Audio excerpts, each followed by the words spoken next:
Την ώρα που όλη η Ελλάδα ασχολείται με την οικονομική κρίση και τα πολιτικά σκάνδαλα, ένα άκρος απόρριτο project απασχολεί τους Έλληνες επιστήμονες. Το ράδιο Αρβίλα αποκαλύπτει την ελληνική NASA.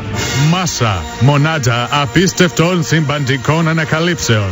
Όλη η αλήθεια για τις μυστικές εκτοξεύσεις ελληνικών διαστημικών λεωφορείων. 5, 4, 3, 2, 1.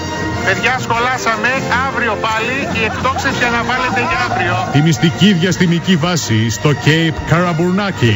Έλα, παιχταρά μου, έλα, κάρφωσέ το.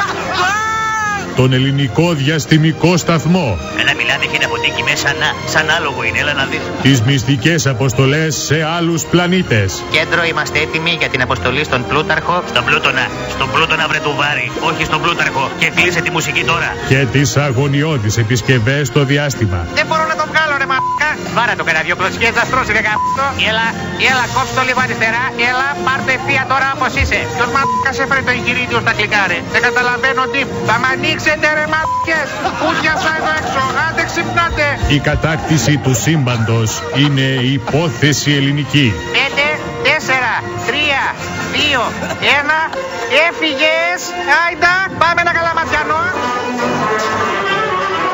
Μάσα, μονάτζα απίστευτων συμπαντικών ανακαλύψεων.